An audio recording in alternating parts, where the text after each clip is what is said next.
Hello everyone, welcome back to episode 3 of this F2 career mode. We're in the ever sunny Australia as we hit the track for practice.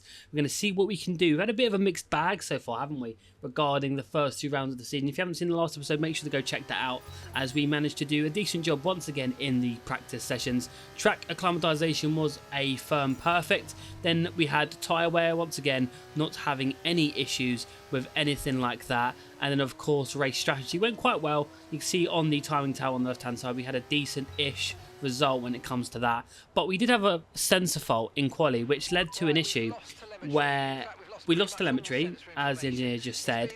So I obviously fast forwarded to get past the repair time. However, unfortunately, I just didn't return to the garage, meaning I sat out quali due to the technical error, meaning we are starting at the back of the grid for both races. So not ideal, not what we would have wanted, but it does give us the opportunity and affords us a chance to see what we can do from the back.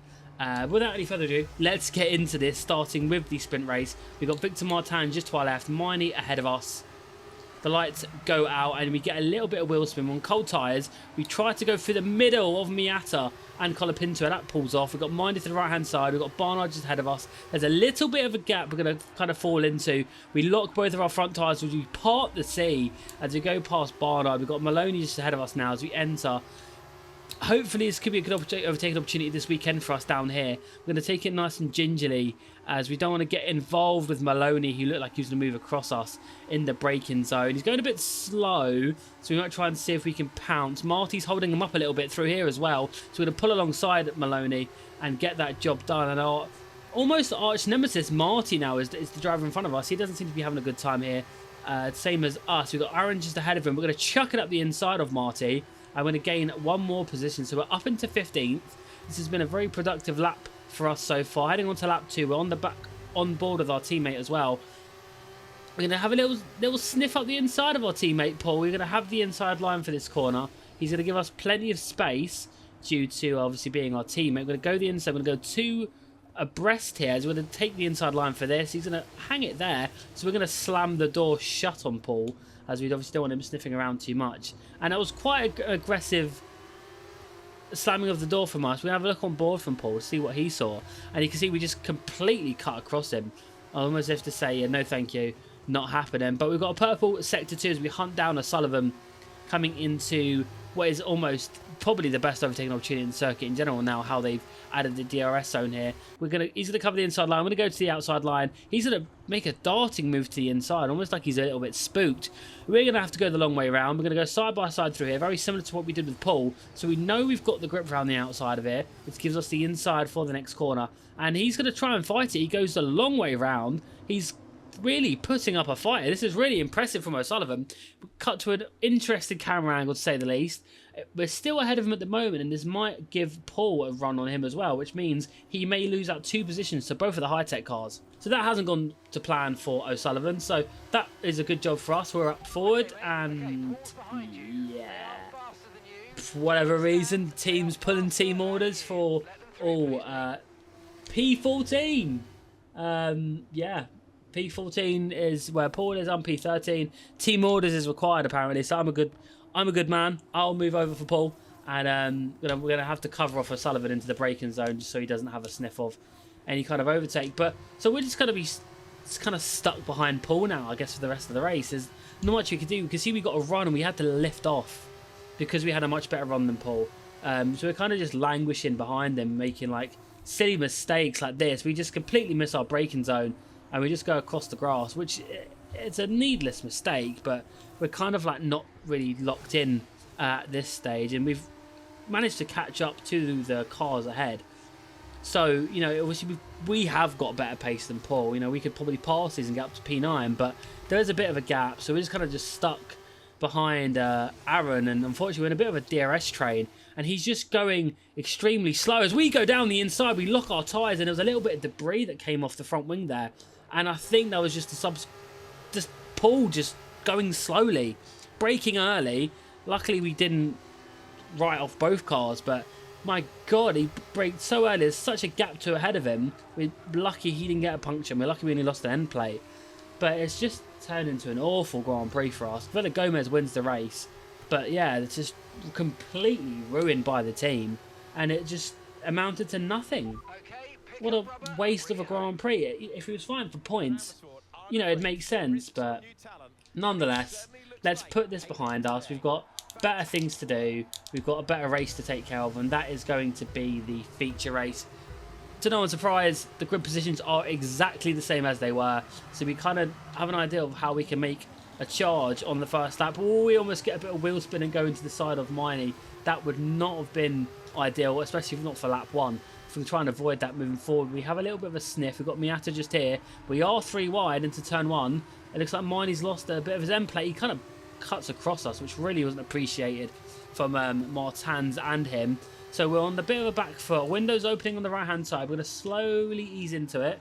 We're going to go 3 wide down here. I'm not sure if Martins has backed out. I really hope for his sake he has. I can see him in his mirror, he has, so that's good for us. So we managed to kind of keep on nosing. We kind of didn't really make as much progress as I probably would have hoped, but Miata's gone slow through here, so we're going to go all the way around his outside if possible, which will potentially get us better. And we're going to have to be careful of Barnard, who's not exactly lighting the circuit on fire. He's going incredibly slowly, so it's all pedestrian a little bit on lap 1 here. We can maybe take advantage of Taylor Barnard going a bit slowly, who's behind Colapinto. So we're going to go up the inside of Barnard, so that's a Miata and Barnard in the space of a few corners, so that's pretty successful. As we've got Barnard's replays, you can see we just shimmy up his inside, we give him a little bit of a squeeze on the exit to make sure he can't come back at us down the start finish straight, and that's a decent job from us as we're already on the back of Colapinto on the following lap, and this will give us a great opportunity coming into the 90-degree right. He's going to squeeze us a little bit. We're going to take full use of the inside. It looked as if Maloney locked up a front tyre there. He goes into the gravel a little bit, as Colapinto, so he's going to be a little bit vulnerable as we clear him relatively easy, and we might even have a little look at Maloney. We saw him lock up. He jumps out of the way of us, so he's not really interested in fighting. He's kind of giving us the position. He's fighting back here though, which is a little bit unsurprising, but we do manage to make the position, and we're up 1 more place. We're now on the back of O'Sullivan. We've seen this before.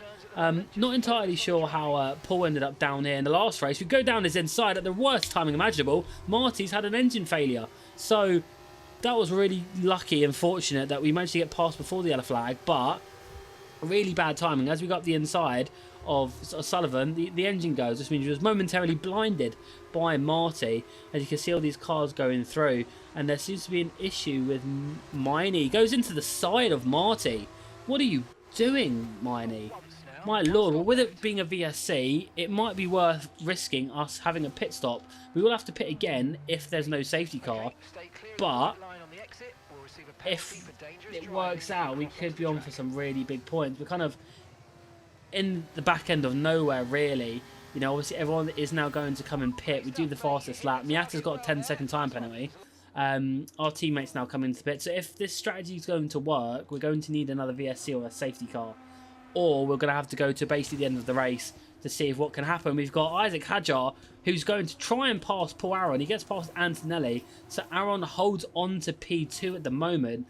We're still kind of just doing our thing out in front, just driving along, hoping, praying for a safety car or something. Nothing's really happening out here. We're kind of losing a bit of the gap, as you'd expect. I have to look all the way down to basically last place to see a bit of an overtake. We've got Martins and Miney. So these guys started at the back and they're still at the back, squabbling over what is effectively the last few places. We're on board with Antonelli now on lap 10. We've got Hadjar trying to go round the outside of Aron, and that is a sensational overtake from Hadjar. Although it doesn't benefit us in any way, that was pretty special. And Aron, who now doesn't have DRS, Antonelli's going to have an opportunity to pass him. Antonelli's going to go to the inside. Aron doesn't really defend it though. So to no one's surprise, Antonelli's going to have the inside line for this corner as well. And it just didn't really seem interested in fighting. He's put up more of an effort now, but you know, if he maybe put up a bit more of a robust effort earlier, then Antonelli wouldn't have the inside line for the final corner, and that's 1 more position up for Antonelli. So unfortunately for us, there hasn't been a safety car, meaning on the penultimate lap we are going to have to bring it in, otherwise we will get disqualified. So rather that happening, we are going to bring it in. You can see the leaders going by immediately. So we're going to come across the line in what is effectively 20th place and almost last. It might as well be last as far as we're concerned. Strategy didn't work out. we wasn't able to capitalise, and unfortunately just wasn't a safety car that really would have helped us there. But I mean, it's been a pretty poor weekend. Hadjar winning the race, Antolin, Aaron, 3 drivers who we're kind of competing against. So that's a bit frustrating to see there, but hopefully we can bounce back in Imola. If you have enjoyed the video, guys, please make sure to slap a like. Next race we will be qualifying, I promise you that. And as we tick through these races of this F2 career mode as we slowly make our way towards Formula 1. If you enjoyed, let me know what you thought of the team orders in the sprint race. But until next video, guys, I'll see you then. Take care. Bye bye.